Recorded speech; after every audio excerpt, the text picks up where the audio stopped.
Bonjour à toutes et à tous, nous décorons aujourd'hui un plateau et pour cela, comme il est en bois, nous allons d'abord le sous-coucher.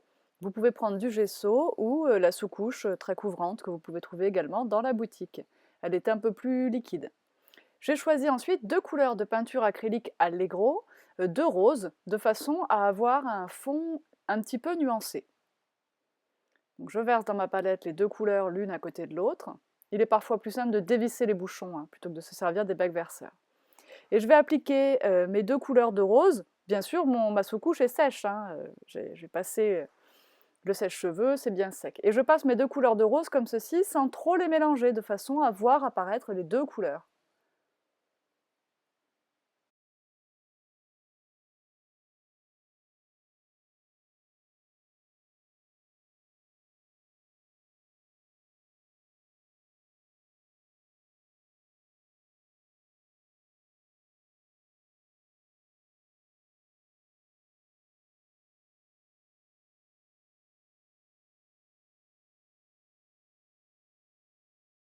Je passe maintenant au bord du plateau. Je vais faire exactement pareil, mais avec deux nuances de vert. Donc je les verse là encore dans ma palette.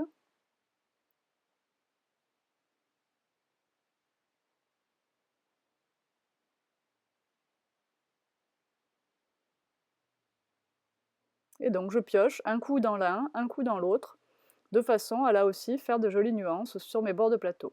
On fait attention de ne pas déborder sur le fond du plateau, bien sûr. Et si on n'est pas assez sûr de soi, eh bien on prend un ruban de masquage et on tapisse le bord du plateau, enfin le bord du fond du plateau, de façon à ce que les débordements se fassent sur le scotch et non sur le joli rose.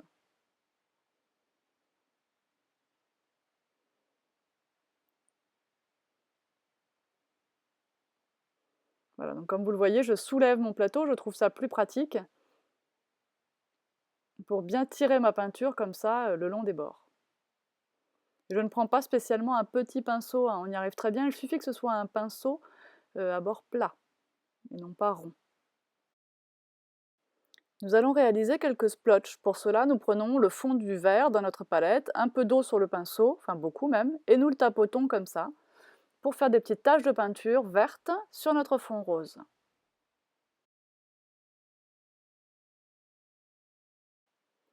Maintenant, nous allons coller trois petites feuilles de riz. Alors, j'ai pris une feuille A4 de feuilles de riz avec des papillons dans des cercles ou dans des carrés. Je vais donc poser mon vernicole à serviette en papier exactement à l'endroit où je vais coller ma feuille de riz. Comme c'est un cercle, c'est assez facile de faire de façon à éviter de déborder pour qu'on ne voit pas la brillance du vernicole dans les contours de notre collage. Donc on met de la colle dessous, on pose la feuille de riz, on remet de la colle dessus, avec le pinceau bien chargé et en appuyant correctement. À la fin, j'aime bien mettre mes doigts dedans, je trouve qu'on appuie plus fort et qu'on est plus précis. Donc je fais bien mes bords comme ça.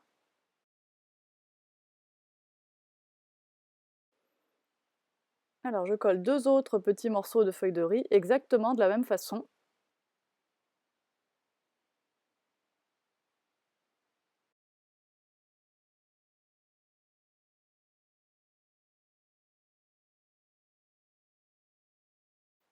Alors on passe au papier transfert, donc on va découper, j'ai choisi ici trois papillons dans le bas de la feuille.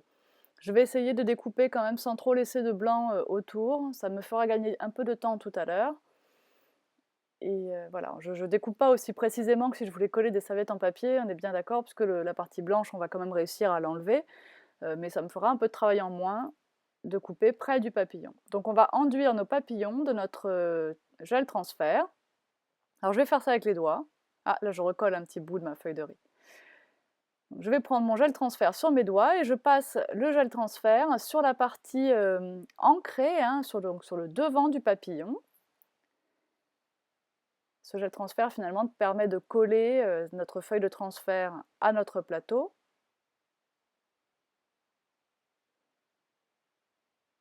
Alors essayez de le coller le mieux possible, il ne faut pas d'air, il faut que tout adhère parfaitement au plateau. Alors nous avons attendu 30 minutes que notre gel médium sèche et maintenant nous allons mouiller le papier et faire boulocher notre papier blanc seule l'encre noire va rester collée sur notre plateau. Voilà, alors là, la vitesse est accélérée bien sûr de la vidéo, hein. Vous y allez avec précaution, vous remouillez un peu si vous sentez que ça accroche trop. Vous faites attention de ne pas enlever l'encre noire, quoi. Voilà, faut savoir doser un petit peu.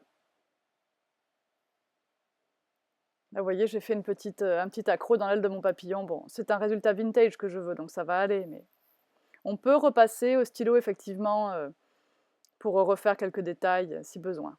Alors un stylo indélébile, bien sûr, quelque chose qui ne va pas baver après.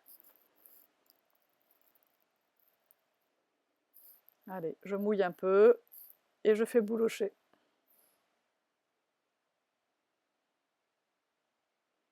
Faites attention aux antennes également des papillons, ce sont des parties fines. Voilà.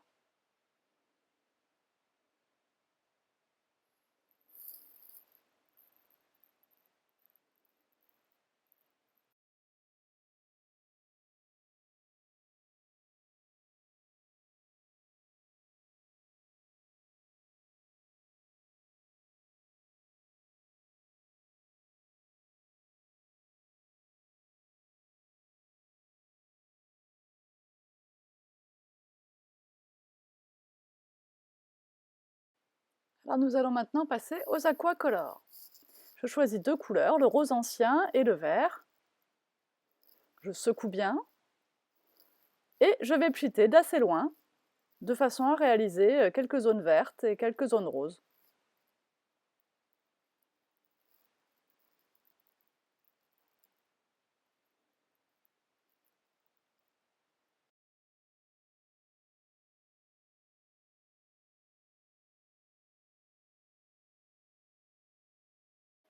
Alors ici, je vais nettoyer l'encre en spray que j'ai mis sur mes feuilles de riz. Donc je prends tout simplement un petit sopalin, un petit peu d'eau et voilà. Alors si on le fait tout de suite, ça marche. Si on attend que ça sèche, ça ne marche pas.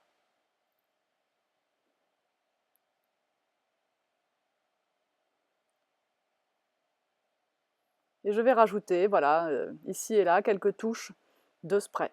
Là, j'ai rajouté un peu de rose, je vais rajouter un peu de vert par la suite, jusqu'à ce que le résultat me convienne parfaitement. Alors, je vais ici faire un petit peu d'ombrage autour du fond du plateau. Je prends donc un peu de blending gel, c'est ce retardateur de séchage, une couleur verte et un pinceau biseauté. Je mets le vert sur la pointe du pinceau et le blending gel sur le bas du pinceau. Puis je réalise comme ça le dégradé sur mon pinceau en frottant dans l'assiette. J'applique bien la pointe de mon pinceau dans l'angle formé entre le bord du plateau et le fond du plateau. Et je vais comme ça tirer mon dégradé tout le long. Voilà.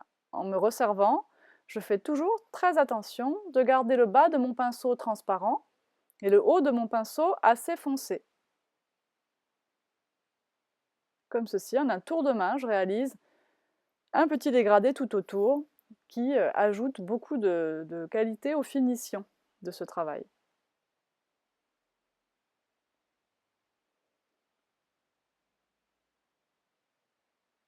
Alors par contre, comme c'est un retardateur de séchage, vous ferez bien attention de le laisser sécher suffisamment longtemps avant d'appliquer votre vernis, sinon il va glisser.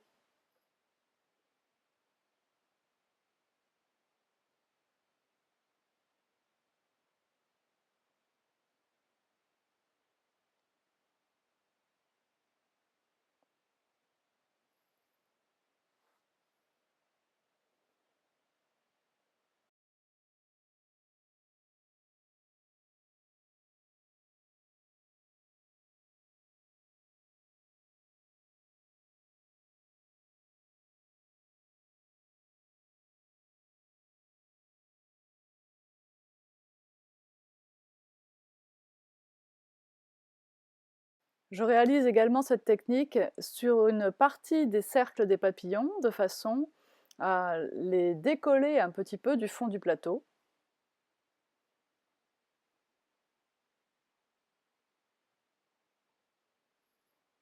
À leur donner un petit peu d'épaisseur.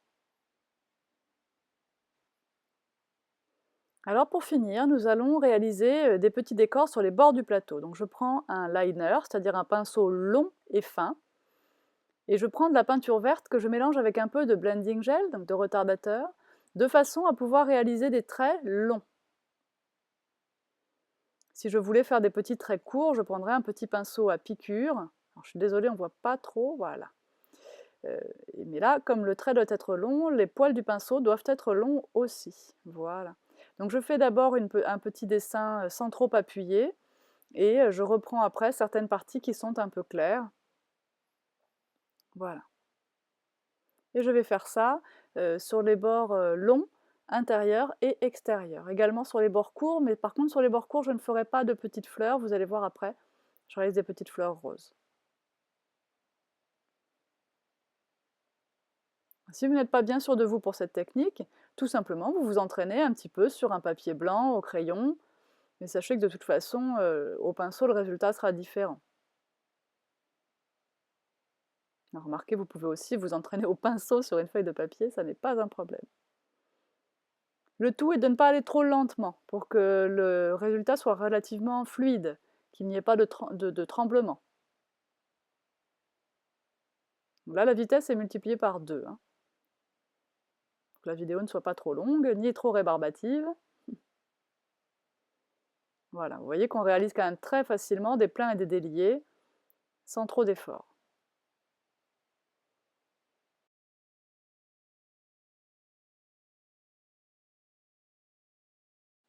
Nous allons maintenant réaliser de petites fleurs roses, donc je prends un rose clair et un rose foncé, et un petit pinceau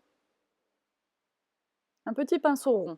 Et je vais réaliser comme ça 5 petits pétales par fleur. Ici, je choisis le rose clair en premier. N'hésitez pas à changer l'orientation du plateau hein, pour réaliser toujours le même geste. Et puis le rose foncé, ah dommage que je sois sortie du cadre, je vais revenir.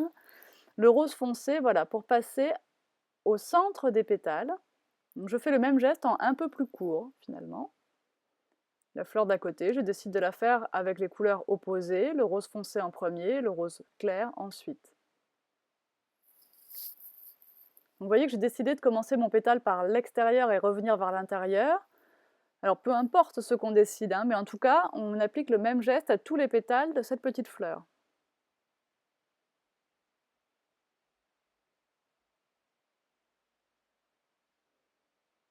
Et voilà, je retravaille un petit peu sur les couleurs à l'intérieur, je rallonge un petit peu les pétales, j'ai trouvé un peu court. Et je vais faire plein de petites fleurs comme ceci, en variant un petit peu. Certaines seront roses et claires et foncées mélangées, d'autres pas. Par contre, je vais appliquer à toutes les fleurs la même couleur de centre. Je déciderai de faire un petit point vert pastel au centre de chaque fleur. Je vais leur dessiner également à chacune 2 petites feuilles vertes, par un tout petit coup de pinceau également.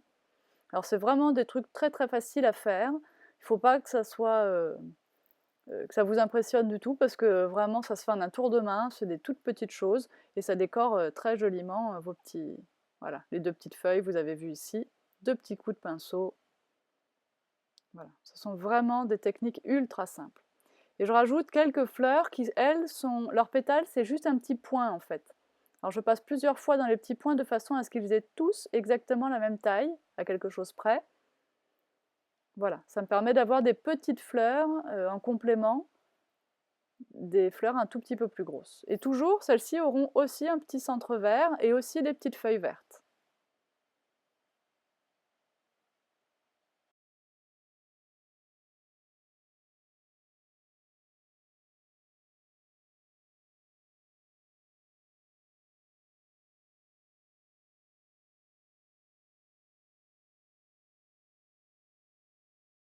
Bien voilà, nous arrivons à la fin de cette vidéo. Je termine mes petites fleurs. Une fois que tout ceci sera bien sec, parce que mes fleurs sont un peu épaisses, donc je leur laisse le temps de sécher, je vais passer une couche de vernis satiné. Vous pouvez également passer un vernis opaque, de toute façon à protéger votre plateau des éclaboussures. C'est quand même fait pour servir et pas seulement pour décorer. J'espère que ce petit projet vous a plu. Et je vous montrerai bien sûr d'autres techniques comme ça de décoration simple d'objets dans les semaines qui viennent. Allez, ça nous change un petit peu du scrap. Je vous dis donc à très bientôt et merci de votre fidélité. Bye bye!